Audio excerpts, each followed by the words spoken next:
ट्रेडिंगमध्ये बरेच लोक फक्त किंमत पाहून निर्णय घेतात, पण ते चुकतं.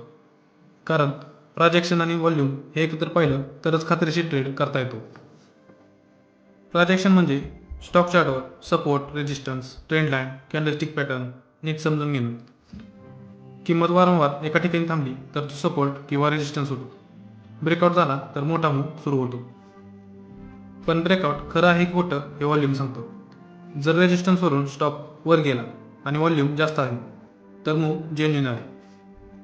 पण जर व्हॉल्यूम कमी असेल तर फेक ब्रेकआउट असण्याची शक्यता जास्त आहे. प्राजॅक्शन सांगतं कुठे एंट्री घ्यायची, सपोर्ट, रेजिस्टन्स किंवा कॅन्डलस्टिक पॅटर्न. तसंच व्हॉल्यूम सांगतं ट्रेडवर विश्वास ठेवायचा की नाही. चला तर पाहूया ट्रेडिंगचा फॉर्म्युला काय असेल.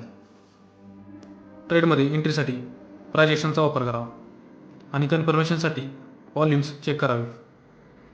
तर लक्षात ठेवा, प्राजॅक्शन सांगतं मार्केटची दिशा आणि व्हॉल्यूम सांगतं ट्रेंडची ताकद. अजून प्रो ट्रेडिंग सेटअप शिकण्यासाठी फॉलो करा फायनान्स विथ प्रो.